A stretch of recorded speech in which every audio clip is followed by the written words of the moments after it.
Okay, guys, so I'm here with Michelle, and she is our, I guess we can call it gut-directed hypnotherapist, but we've talked with you about what you prefer to be called, or the terminology you prefer to use.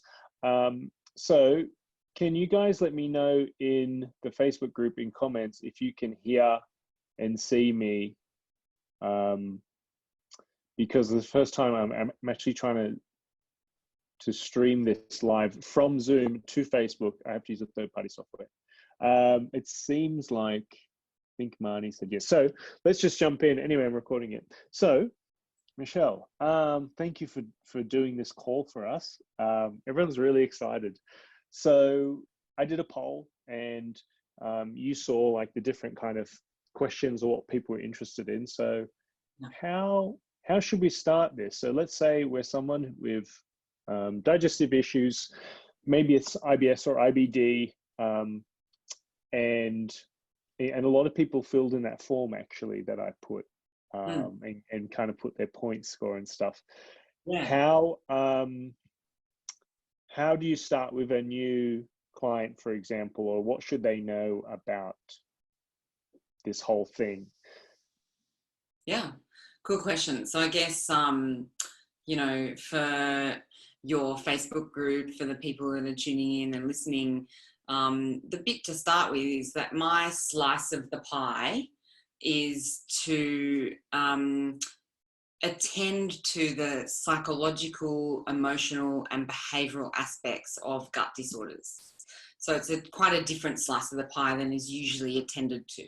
So we've got, you know, diet and microbiome and exercise and lifestyle as a whole, that lifestyle. But this is very specific. It's in relation to, you know, the stress levels, the anxiety, etc., that you carry in your body, and how that is impacting your digestion, because it's a factor, and it's a factor that's becoming more prevalent. And it's actually a factor that is biologically wired within us. Our gut is meant to react when we're stressed. And I think that's probably where I want to start talking about the topic. So today we're talking about unresolved emotions and the effect that they can have on digestion. I noticed in some of the comments when in the polls when people were voting that there was a number of comments that related to the nervous system and to the fight or flight response. So I've included that as part of today's talk because it's actually relevant.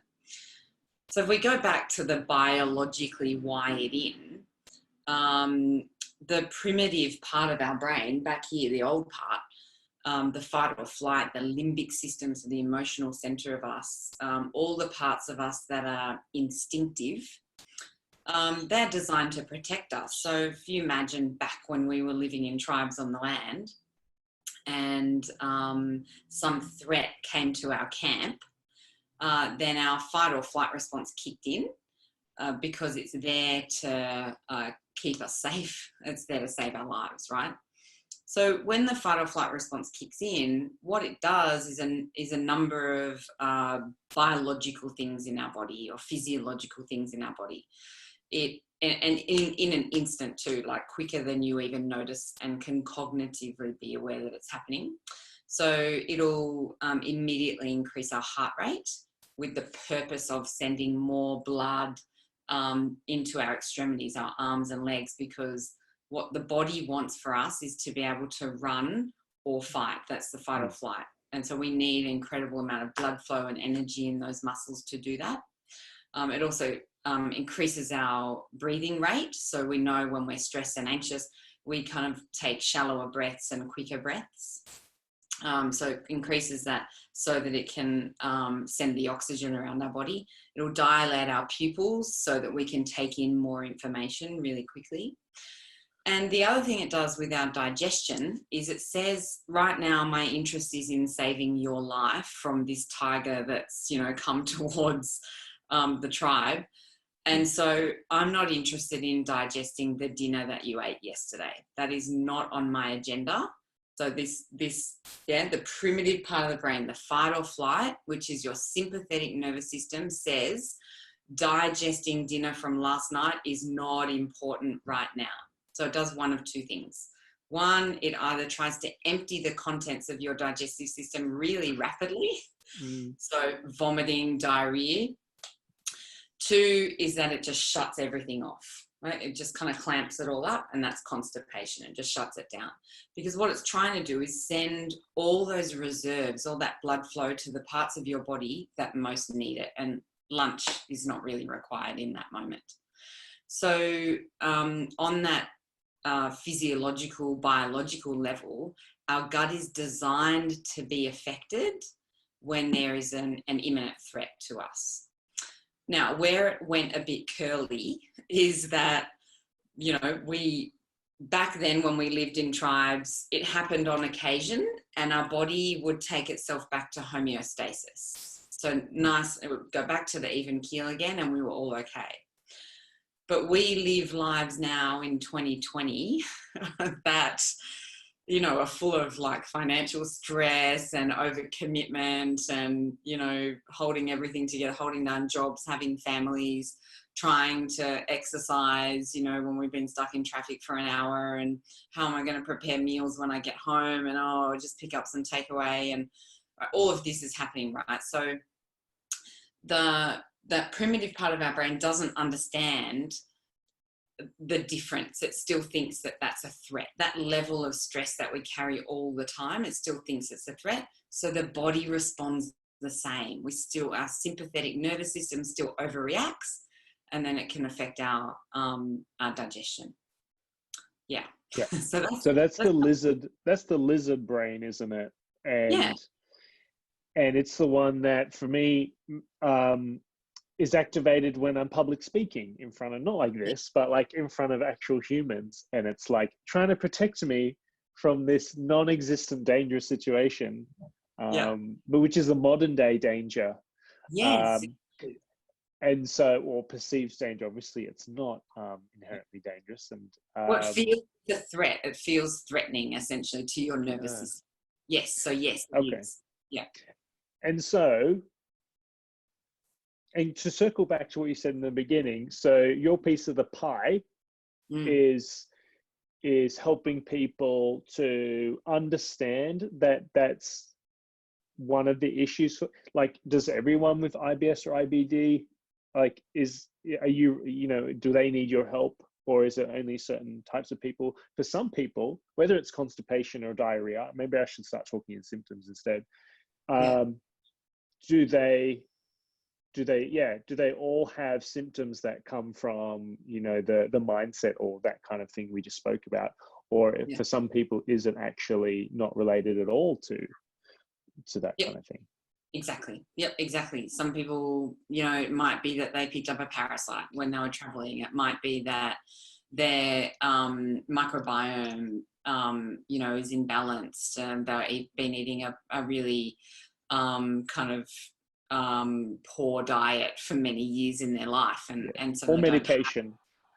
Medication. Like lots of things, different illnesses can absolutely affect that. And so we don't rule those, we don't kind of ignore them. You know, they're still factors, they're still important. But what we do is we add in this slice as well to say, okay, there is another factor. You know, when you are going along to a gastroenterologist, and unfortunately I have heard this, clients have reported it to me, that when the results have all come back negative, that there's nothing functional that can be found, which feels really disappointing often for clients, you know, because they want an answer, want some direction, where can I go? But sometimes it's said to them, it's all in your mind. And so I want to distinguish between that. It's in the brain, not the mind so much. It's not a mind has this idea that it's a purposeful cognitive process that you are putting in place. But the brain is kind of more unconscious. You know, those processes are happening unconsciously. And so, not everybody is going to experience symptoms from this cause. Not everyone's going to experience symptoms. You know, their diet might be amazing and they've had their microbiome tested, and that's perfect as well. All the levels are amazing, but their stress levels are really high, and they've had events and circumstances in their life that are really affecting them.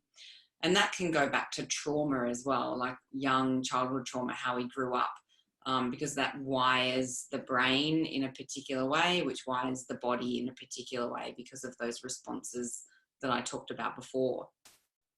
And so in relation to what we're talking about today, so unresolved emotions and their effect on your gut, we can see, first of all, how the nervous system responds on an instinctive kind of level. But we want to talk about how thought processes and anxiety and stress translate into physical symptoms and emotions, because this is our prefrontal cortex. This is what makes us human. The frontal cortex here behind our forehead is where we think and plan. It's the part of us that is aware of ourselves. So we are the only species on Earth that are aware of ourselves. We can sit here right now and say, I am sitting here right now. There's no other species that can do that. And so here is your cognition. This is where you think. This is where worrying happens. This is where anxiety happens, right? And whatever you think has an effect on those other parts of your brain. So if we can put it into 3 buckets, like thought processes, positive, neutral, negative, then we can all think about something really positive in our lives. Like we can go back to a memory and think about, someone that is really dear to us, when a child was born, when we got married, then our favorite birthday or something. There'll be something in our lives. If we allow ourselves to just imagine that for a moment, we can actually begin to feel those feelings in our body. And consequently, negative thought processes have the same. So if we think about someone that really wronged us in our life, a circumstance that was really difficult or distressing, something that we're really angry about, then again, those thought processes translate into emotions. We can start to feel our body contract, the muscles tighten in our body about that. So those neural pathways are working all the time, whether you are consciously aware of your thought processes or whether you're not. It doesn't matter, they're still working.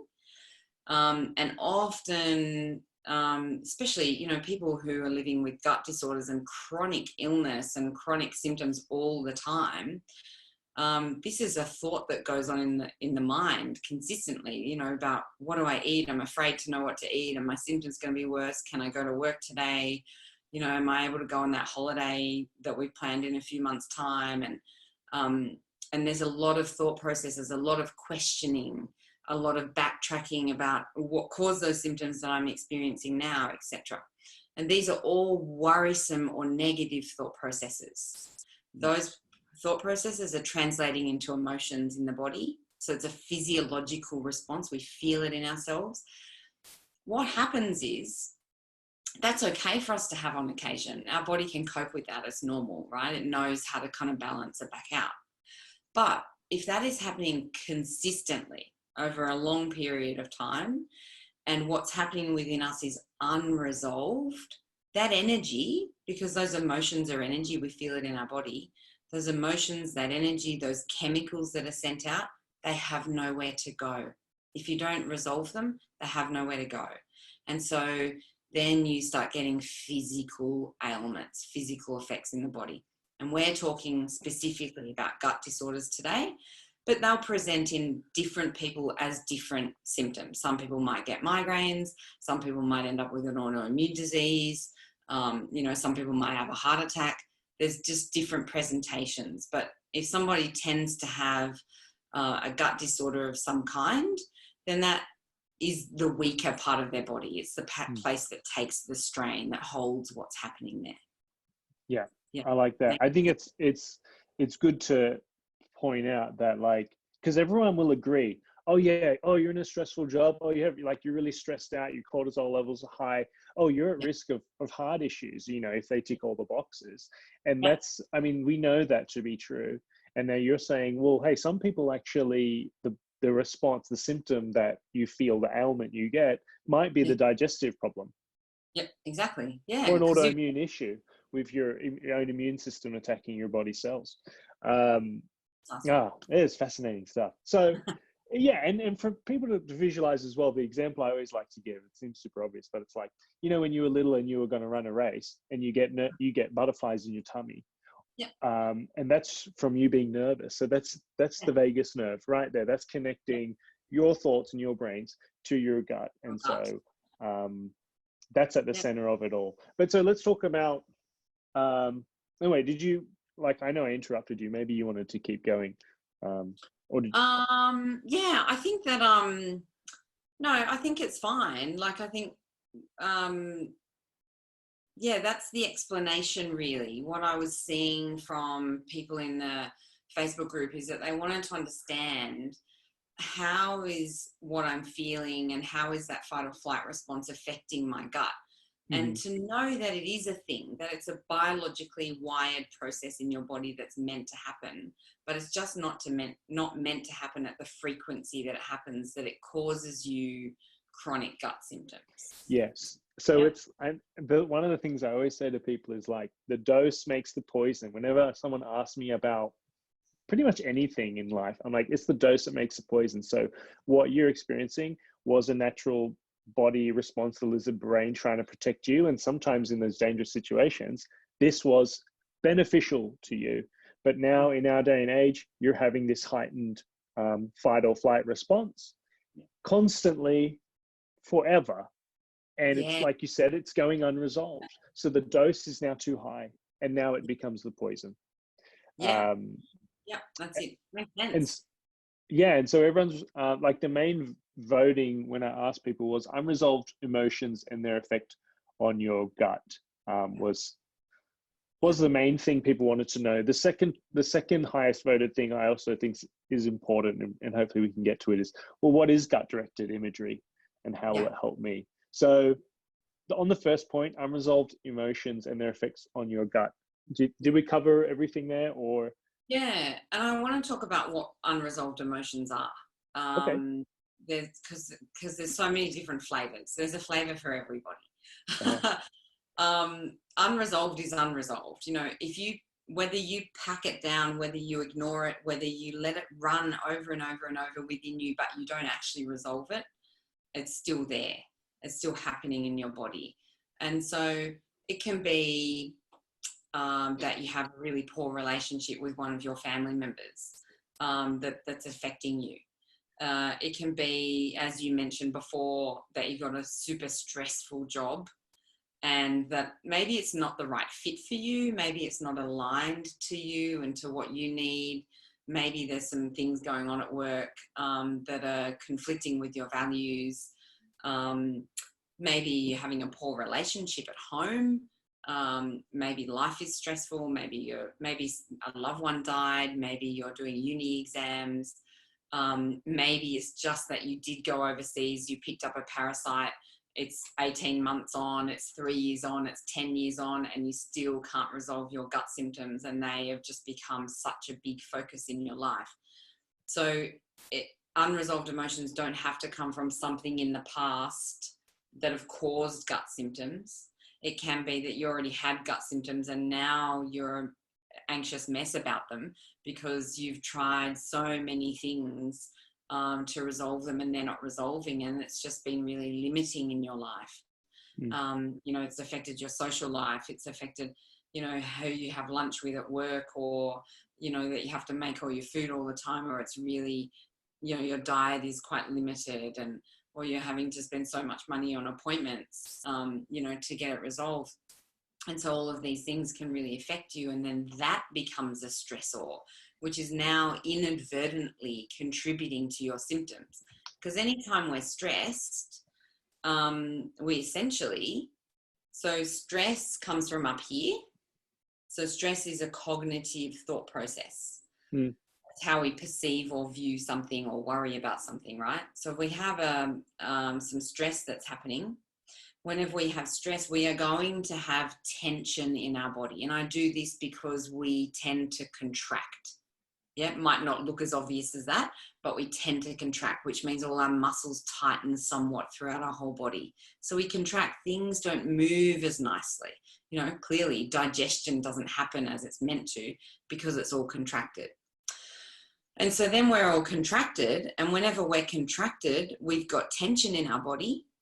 And so therefore we activate those symptoms again. And so we're in this loop. Mm.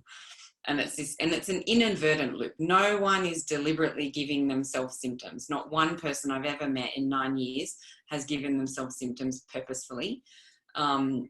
Actually, everybody is trying very hard to adapt their lives to reduce symptoms. But often those adaptations become very limiting, and they are another source of anxiety and another source of inadvertently exacerbating those symptoms. So there's lots of what unresolved emotions mean. And actually a lot of that is self-awareness. So, you know, you talked about gut-directed imagery, and that's a nice kind of play into it, because that's where we're going to. So the question might be, well, we've got all this information now, but what do we do with it? How do we change that? How do we make sure that, you know, what I'm experiencing in my life, because there will be times that you'll experience stress that is out of your hands, you know, loved one might die, or you might have to move house or move country, or, you know, start a course or a new job. And they're just life events that are well known for creating stress in our life. And so sometimes we have to move through those. And so how do I cope with stress in my life, or how do I even get rid of this daily stress and anxiety that I'm living with, so that I can feel better, so that my gut is not reacting, so that I'm not being overreactive to foods, so that I can expand my diet back out, so that I can expand my whole life back out and I can start living again, right? This is what's important to everybody. So how do we do that? One is very specific. So gut-directed hypnotherapy or gut-directed imagery. I'm going to use that second one because that's my preference. Okay. So can I jump in quickly? Yeah. I first want to, I was just reading some comments, and I feel like your audio is not good or not working. And I think it might be because I'm recording this anyway, but like for the people in the Facebook group who can't see it. Anyway, guys, like I'm gonna post a replay. I was trialing to see if this works. So just quickly, let me try to fix something. No, it's not you. It's not your mic. It's the fact that I have your sound in my ears, I think, rather than it's not here. Hang on. Let me turn off my power beats. Can you still hear me? I might sound a bit different. I can hear you, yeah. Yeah. Now, if anyone's still watching, let me know if you can now hear everyone clearly. Yeah. There's a slight delay there, but you can hear me, right? I can hear you personally. Hi guys, hi for anyone that is watching live. Sorry about the sound issue.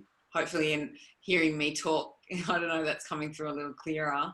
You don't hear yourself though, right? Like it doesn't. Okay, perfect. So let's continue. So we're moving to gut-directed imagery, and how come well, I guess you're going to explain, but how come you prefer that terminology? How is gut-directed imagery different to normal? What's normal? How's it different to speaking with a therapist or something like that? I feel like that's the kind of question. That's a really good question. Really, really. It's actually really important to know that. Okay. So gut-directed hypnotherapy, interestingly, was developed by a gastroenterologist in the UK. How progressive is that? That's really incredible. And that was a long time ago. I can't give you the year that it happened, but it was a really long time ago, but super progressive. And he realized that with his patients, that if he got them to relax, that they had less symptoms and that they could regulate their digestion. So obviously it's evolved over time, and hypnotherapy, you know, has I guess, a particular flavor or tone to it that's perceived as a hypnotherapist or a hypnotist with some kind of control over the subject or the client, right? So I tend not to use that word, only because no one wants to feel that way. And also, so going back to one of your first questions, I call myself a gut-focused therapist and an embodied psychotherapist. So I work in the body mostly. So we work with mind stuff, but we work down in the body. So part of my training is clinical hypnotherapy. But yeah, I've adapted it nicely over the years, and it's a much more sophisticated process. So gut-directed hypnotherapy is the same as gut-directed imagery. And the reason I call it imagery is because gut-directed hypnotherapy is a fancy word for guided imagery directed at the digestive system. That's all that it is. So it's a nice guided imagery that moves through your digestive tract. So it is used usually via recording because it's a repetitive process. It's an imagery. So our body learns and experiences through imagery really well, rather than just cognitive thinking. So when we can use our sight, sound, taste, hearing, smell, we activate so much more in our body, and our body feels it and experiences it and makes it happen more so. So our body actually doesn't know the difference between something that we vividly imagine and something that's real. That's how powerful our brain is. So powerful. So this is why imagery is such a big piece in gut work,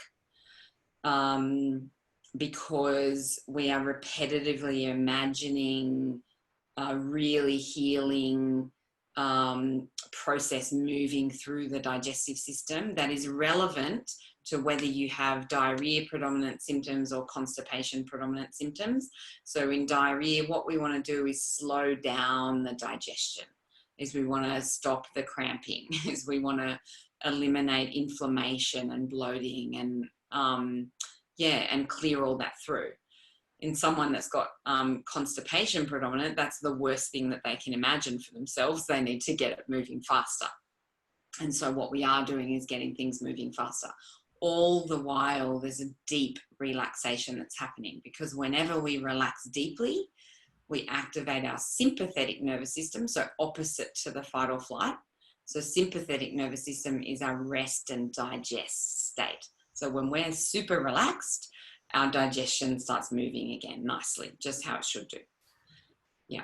The thing I thought of just then was like, so what about, so this isn't just strictly for digestive health then? This kind of imagery, can we use it for other health conditions effectively? Is that kind of proof, like, because this is evidence-based, what we're talking about is, it's equally, if not more effective than a low FODMAP diet for, I mean, again, it depends on the individual and their circumstances, but is there, it wouldn't be called gut-directed imagery, I suppose, but some sort of imagery that they use successfully with people with different ailments?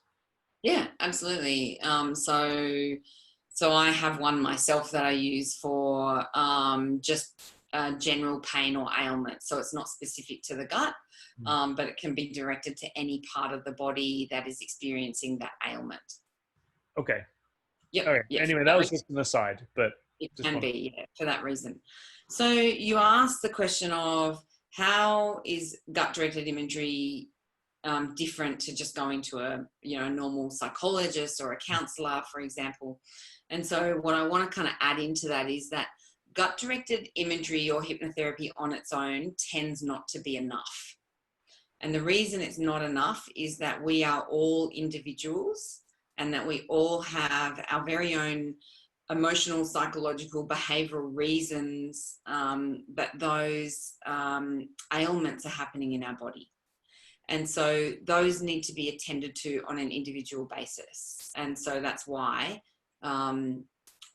just kind of plugging in and listening to a recording often isn't the whole piece, often isn't enough, just to get you by. It would, if it was if it could, that'd be fantastic.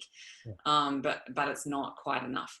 And so, yes, going to a therapist is important. And a lot of clients have said to me, I've been to, psychologists, therapists, counselors before. They haven't understood about my gut stuff, or they've never discussed it. The most important point to know here is that when you go to a talk therapist, what you're doing is you are discussing from your cognition to their cognition, right? It's all cognitive. But if you have a physical ailment, or if you experience stress or anxiety in your body physically, it's bypassed your cognition now. It's living in your body. So the only way to resolve that is through your body. You have to come down to where it is. You can't talk your way out of it. I mean, people would have done it by now. I'm sure you can ask all the people listening, everyone in your group. If you could have talked your way out of it, for sure you would have done it. But it's really hard to do that because it's now living in the body. It has a lot of complexity to it. So that's why talk therapy isn't enough. It needs to be embodied work, because that is where, if you are one of the people who tends to hold stress, anxiety, worries, emotions in your gut, then we have to come down to your gut and have a look at where it's tightening and what it's holding in there. Okay. You mentioned before about, when we were kids and we were standing at the starting blocks for a race and we had all these kind of nerves and butterflies going through our stomach. It's exactly the same as adults. We hold different emotions in our body exactly the same. Okay. And so talk therapy, talk therapy is not going to be enough for a lot of people. It needs to be embodied therapy, which is resolved through imagery. Is that right? Yeah, yep, through imagery, but through coming into the body. So what very often happens is whenever anybody is experiencing long-term illness of any kind, is they start to separate away from their own body, because it's very uncomfortable for me to be in my body when I have all these symptoms in my body. I also don't like my body. I'm disappointed with it. I'm angry at it. I'm frustrated at it. I don't want to be anywhere near what is happening within me because I don't like it. And now it's separate from me, right? But actually that can't happen. And so what we do is we bring you back in contact with your body. So you have to be able to sit in your body, to have self-awareness. What is going on? What can I describe? What's happening within me? Get out of the mind, because this is the messy place, and we come down here. The body has a lot of clarity and a lot of insight. It's very clear on what's happening. It knows immediately. You come down to where something's holding really tightly, you explore that and go into, well, what's in there? Yeah, I'm really angry. I'm so angry with my husband. He made this decision without me, blah, blah, blah, right? Okay, now we start unpacking that situation. Now we start doing the therapy around that. And so as you do that, as you become more aware of what's happening, as you unpack it and then get to the point where you resolve it, your body automatically softens. It automatically lets go. And so therefore, if it lets go, then it's not affecting digestion anymore. Yeah. Yeah. That's how it works. Okay. And so, well, that doesn't sound like a very fast process or a quick fix. So tell us, like, how long is this going to take? Is there a big variability between people? What to kind of expect for actually now treating this. So we kind of understand what's going on, like why we would be experiencing these symptoms, what imagery is and what it's not, versus talk therapy and counseling, whatever. And then, so now what's the actual process to resolve it?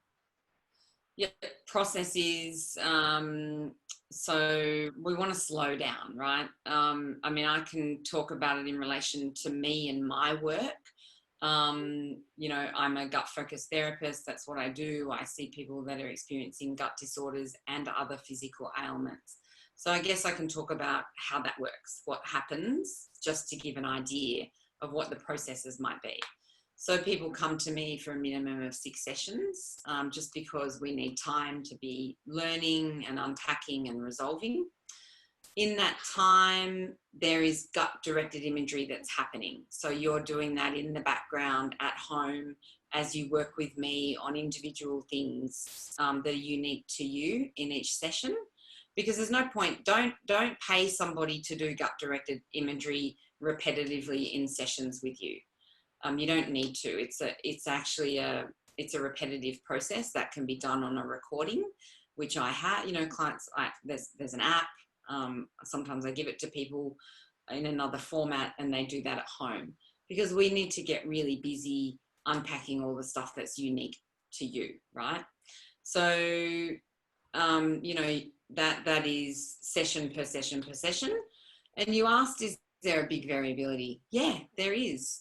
Sometimes people can just come for 6 sessions, we're good, symptoms have either reduced substantially or have been eliminated altogether. Then we can swing to the other end of the spectrum where people have been seeing me for 2 years, because they've realized, oh my God, they've never done therapy before. We've started, doing some work and they've gone, oh my gosh, I have so much stuff in my life, and they want to keep unpacking that, and they keep doing that, and they keep doing that.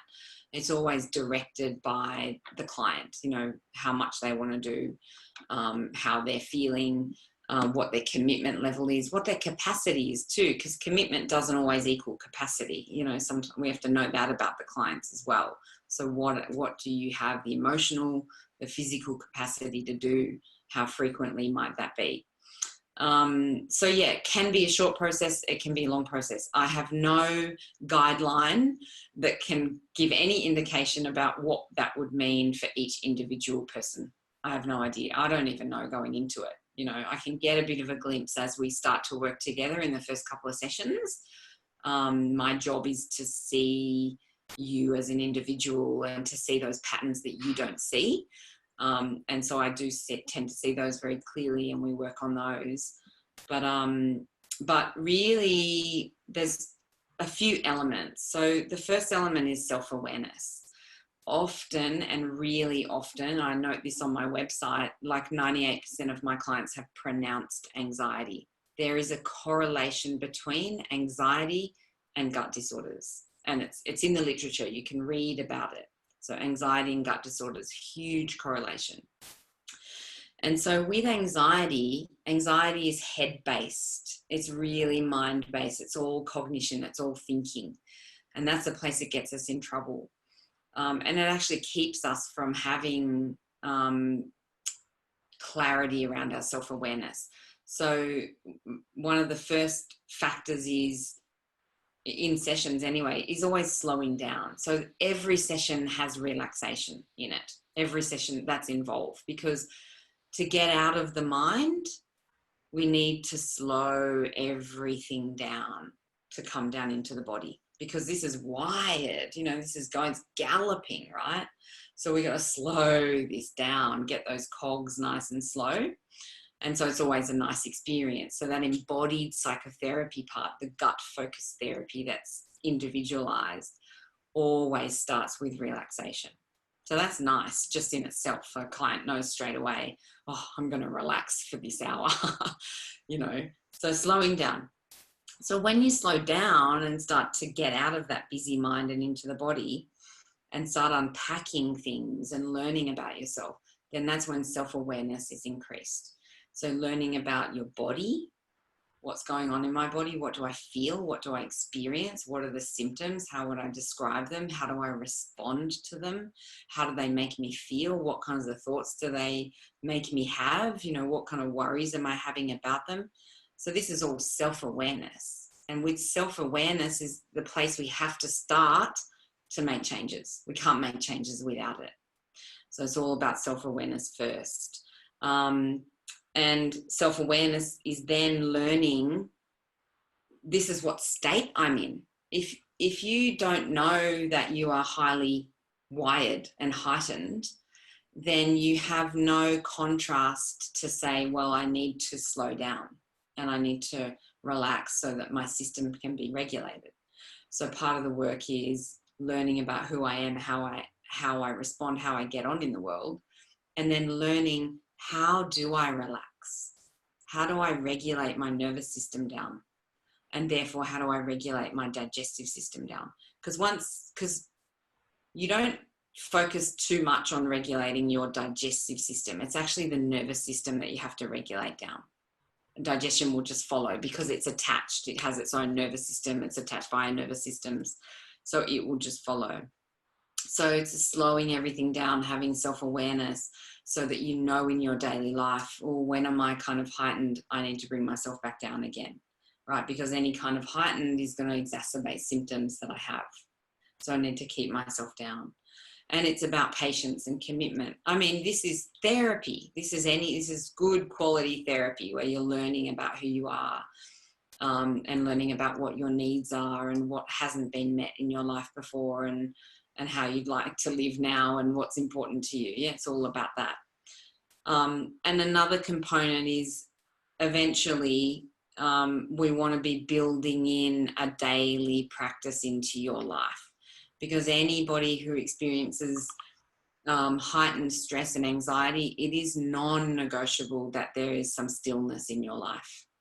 You know, somehow it might be, it's meditation, it's yoga, it's mindfulness, it's walking, but it's having time for you. It's being able to slow things down. So that's essentially what we're looking at. At the end of all this, are you cured then? Do you, like, is this an ongoing thing? I must practice this, every day for the rest of my life. What does it look like when you're done? Yeah. So first of all, when clients come to me, part of the intake form, the wellbeing form, is a table about their gut symptoms, the intensity and the frequency of those symptoms. And after, like at session 6, we always redo that table. And every single session that we redo that table, every client we do that with, they're always amazed because they haven't realized along the way how their symptoms have changed, how they've reduced down, how some of them completely disappeared. So it's only when we do that table again and we compare the two that they go, oh my gosh, it really is changing here. And it will continue to change so long as you keep up that new way of life. So gut-directed imagery is not forever. That's not designed forever. It is designed while we're working together, usually for 4 or 6 weeks. If we work together for longer, it's still only 4 or 6 weeks that we do the imagery, because what we progress onto is something that's more sustainable in your daily life. As I mentioned before, meditation, yoga, walking, exercise, something that's for you, because it is a lifestyle factor. Anxiety is a lifestyle thing. So it is long-term that you will be making a commitment to change how you've been living your life up until now, because your body is telling you it's not aligned. How you're living life, what's happening in life right now is not aligned to me. It's not working. There's conflict. It's inner conflict. And so it becomes, through that self-awareness, it becomes your red flag. It's your little cue. It's your tap on the shoulder. So, if you've had symptoms that are completely resolved or even almost resolved, and you're going along and it's 12 months down the track and you start to have symptoms again, that's your little tap, tap, tap on the shoulder to say, hey, pay attention, what's going on? And then you might go, oh yeah, I started a new job 4 weeks ago and I've been really stressed about it. And so the idea is eventually long term that you don't need the tap, tap, tap, that you have so much self-awareness that you are aware that you are going into or are currently in a circumstance that might be provocative for you, and that you have enough self-care, that you can get through it so your body is not affected anymore. So it's a skill, really. You're learning an important life skill that I guess is going to be applicable. It is all the time. It is. Yeah. So if anyone has any comment or question, whoever's left viewing, if anyone has a question, let us know in the comments. We'll try and get to it. I am mindful of time. So another question I had was, well, how do I know if I need this or not? Now, I've posted the form that you have, which is a scoring thing. Do you want to talk about that briefly? And is that Yeah. the way to do it? Like, is that how I know whether Mm. I need this or not? It's one way. Yeah, it is one way. Some practitioners use it, like dietitians and nutritionists use it with their patients. You know, that form is designed to give insight to how much is happening in your mind and how much emotions and life circumstances are affecting you. So that is one way. Another thing that people report is the more stressed I am, the more symptoms I have. This is a huge key, like it's a main factor. It's one that people report the most, or they report when I'm on holidays, I barely have any symptoms. It's a big one, huge. Yeah. I ask that So one all the time. yeah. And so it can also be, how much do I think about my symptoms? If you are thinking about those symptoms all the time, then then there's a component that's psychological that we need to address. Yeah, if you have heightened stress and anxiety in your life, yes, I would say all of that is a box. If you self-identify as someone with anxiety. Mm-hmm. Yep, absolutely. Or even if someone else identifies for you, but you might not like it, but if they do, yeah, possibly. Because we don't always expect everyone to have self-awareness, right? Sometimes it is made aware by other practitioners or other people in their lives. Mm. Okay. Yeah, super fascinating. So then how does someone learn more about you? Should we talk about your app a little bit and what it's useful for, what it's not useful for? Yeah, perfect. So the app is called Happy Inside. So everything's called Happy Inside. It's like my website, happyinside.com.au. You can find a link to the app there. The app is at the moment only made for iPhone. So I apologize to everybody who doesn't have an iPhone. My only reason, hand on my heart, is that they are so expensive to build. Really, really expensive. So I only ever got the iPhone one built. But you know, I've got some options in the pipeline for where else it can be available, where you can still access those. But the app is called Happy Inside. It is designed for people who are experiencing gut disorders, chronic illness, chronic pain, chronic stress and anxiety.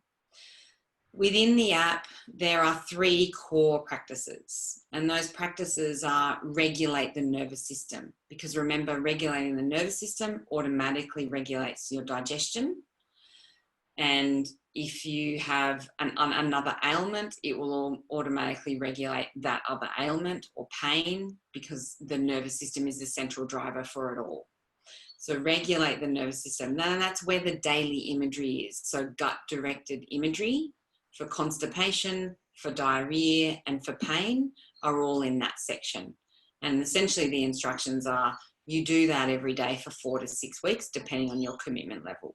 Yeah. So it's the app is kind of self-directed, right? It's for people who might not have the resources or the availability, you know, to do anything else, or to see me personally. Then you have a second practice in the app, which is about coming into the body, because I mentioned before how important it is to be aware of the body. So that's a practice called Let Go, and it's an acronym that walks you through bringing awareness to what the symptom is, what the ailment is, what the emotion is that's happening in my body, having some dialogue with that, and bringing awareness to it and resolving it, right? So it's softening everything that's in your body all the time, that's being held in your body. The third practice is about switching off the mind. So it's called Quiet the Mind. And it's all different guided imageries, like short little guided imageries, just to give you a mini holiday, you know, from everything that's going on up here. So give you a mini holiday, go and spend some time swinging in a hammock or floating in the ocean, or, you know, walking through a garden. There's lots of nice imageries there, as well as a body softening scan. So a way for you to soften through your whole body, which is guided by me. And also a daily meditation practice, because I mentioned before that the idea is to progress from gut-directed imagery onto something that is more foundational that you can use in your daily life. And so a meditation practice is really important, and learning how to meditate is really important too, because that regulates what's happening in the mind. You can regulate the mind, you can regulate the body. That's an important point. If you can regulate your mind, you can regulate your body, because it starts in the mind. Yeah. Okay. So that, yeah. So the app, as I said, it's self-directed. It's available for people who that's all they have access to. It has its effectiveness, but it is not obviously the most optimal option in any situation, and even in your work, Joe. You know, like having one-on-one consultations where we can tailor it to you is the best option. Yeah, 100%. And so I would liken this to being like a generic 7-day meal plan or something. Mm-hmm. So it's, exactly. you know, it is what it is. It can help you to start, and you know, there's a select few people who do really well with it. But the vast majority, of course, are going to need individualization and something more long term. Yeah, absolutely. Yeah. And, you know, there's podcasts as well. So I also have a podcast, which is really useful. There's been a lot of good feedback about those podcasts, a lot of resonance, like a lot of people saying to me, oh my gosh, wow, no one's ever spoken to me about this before. No one addresses this side about how stressed I am about these, you know, symptoms that I'm experiencing. So that podcast can be found on all places that have podcasts. It's just under Happy Inside as well. And so, yeah, everybody who's listening and watching is probably going to find some benefit in that too. And it's all free. Cool. Okay. So the Happy Inside podcast, Happy Inside app in the Apple App Store. That's it. Yeah. So, if anyone wants to, you know, to learn more, wants to get in the app or wants to speak with Michelle, they can send me a message, and then I will, you know, refer you or try to hook you guys up. If anyone wants the app, I like in this group, I will cover the costs for you. So you just message me and let me know, and you know, this is a really, well, there's no barrier to entry here. You can learn more about Michelle and learn more about this process. If you've got time, I've got one question. Yeah, go for it. I love questions. Go. Okay. Who's it by? By Marnie. And Yeah. Marnie wrote, sorry, the screen's so far away. As someone with anxiety, depression since I was 5, having multiple types of therapy, talk, Yeah. medication, biofeedback, CBT as well. Okay. Yeah. What's the likelihood I would benefit from this? Yeah. Thanks, Marnie. I really appreciate your question and sharing that information about yourself. It's a really important question that you've asked. There's actually something quite telling in the beginning of your question, that you've experienced anxiety and depression from when you were quite young. So we can tell that your neurobiology, as you were developing through your childhood, has been wired a particular way. And the best way for us to access that wiring is not through talk therapy, but through the body. So, yeah. The reason why is that this part of the brain doesn't have many connections to the older part of our brain.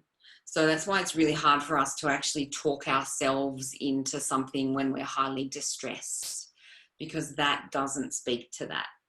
But we can speak to this part of the brain through other work, so the embodied work that I do. That's how we speak to the brain, through that imagery, through feeling in the body, through those emotions. Yeah, we speak to it that way.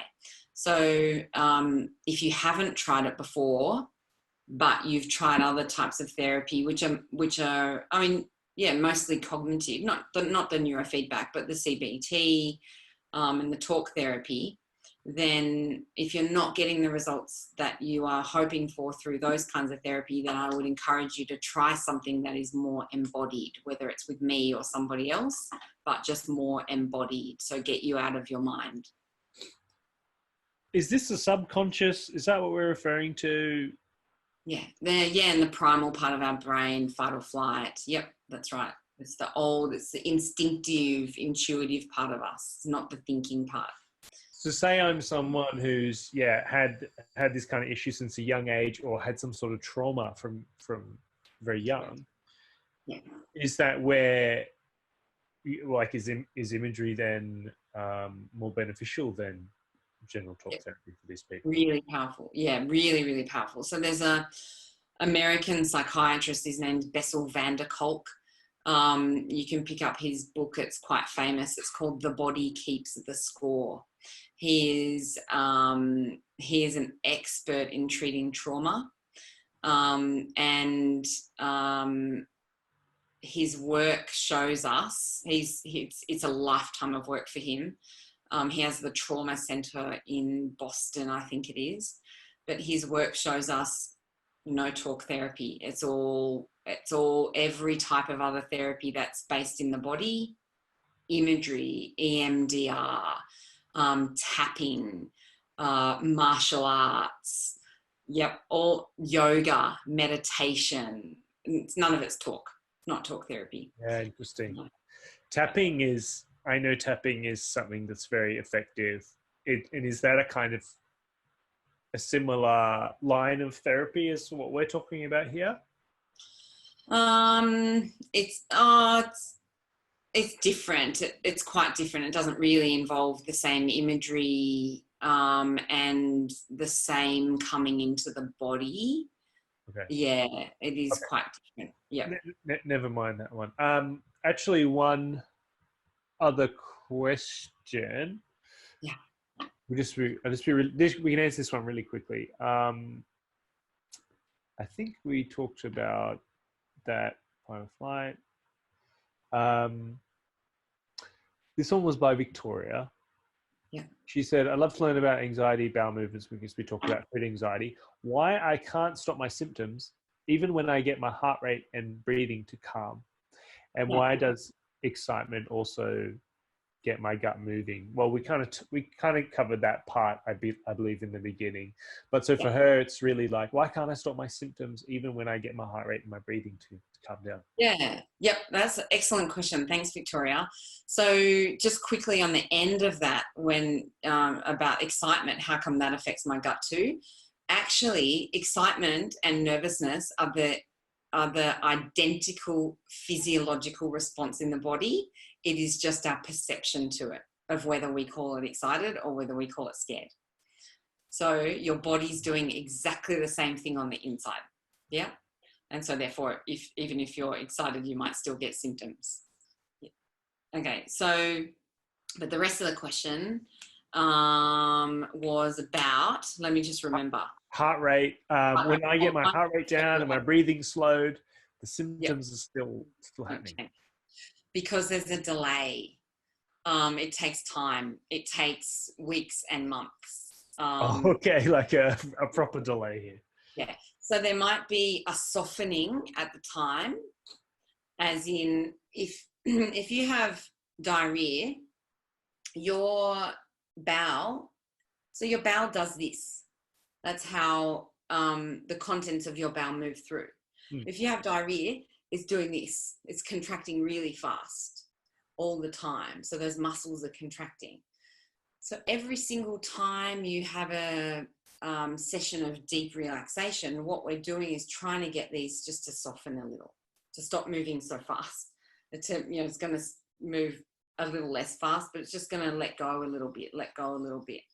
and that takes time. So it's not just one session of relaxation or slowing down that heart rate. It's very effective that you do that, Victoria, but you need to do it repetitively and consistently, and kind of have it, you know, like the balance is if you're having, say you do half an hour of meditation in the morning, but you're out and about and, you know, flustered maybe in your daily life for 16 hours of the day, the balance is too far like this. So we need to get that back up, which is you're having more of that more and more frequently in your life. And then the symptoms can begin to slow down. They need to see that consistency. Yeah. I thought of a really good analogy there. Well, hopefully it's appropriate, but it's like if you like, so it's going to be difficult to kind of control in the beginning as well, but the more you do it, the easier it's going to become, I guess, to kind of to do the imagery. But then in terms of it being effective, it would be like lifting a weight, like a dumbbell, like say it was 20 pounds or 10 kilos, whatever. And initially it's going to be really hard, but then the more you lift that same weight every day, weeks, months, it's going to become very easy, and that muscle's going to become stronger, or you're going to be able to control it better. I guess that kind of is relevant here to what you're saying about the consistency. And like, look, if I lift the dumbbell once, I'm not going to be super strong. No. But if I keep doing it all the time, consistently over time, that's going to improve. Perfect analogy. Perfect. Good. Look, thanks. I mean, thanks so much. This was really good. So, yeah, like just to recap. So, the app Happy Inside, if you guys want to get into that, you can search that in the App Store. You can message me. Happy Inside Podcast is a really good place, I guess, to learn more about you and you know how it works. And happyinside.com.au. You guys, that's Australia, it means. But so happyinside.com.au. That's your website where they can learn everything. Yeah. Good. Did we cover everything? I would Everything say so. for Yeah. a beginner, Everything introductory video. Yeah, that's right. Cool. I'll just see quickly if there's anything else, but yeah, no, we look good. So I appreciate your time, truly, and yeah, hopefully we can speak with you again in some way, shape, or form. So I appreciate your time too. Thanks, Joe, and you know, to everybody who is either here now or watches later on, you know, what I want you to know is that you're not alone. Is that you don't have to do this alone. It is really tough. It's confusing. It's frustrating. It's tiring. But you're not alone. I'm here with you in any capacity you need to, and that's why you can get stuff for free, or you can pay. You know, there's something for everybody on the whole scale, because I don't want you to feel alone through the process, and I want you to know that it is resolvable as well. Love it. Let's end it there. Thanks, Michelle. I'll speak with you soon in email. Yeah, lovely. Thanks, Joe. Okay. Bye. Yeah.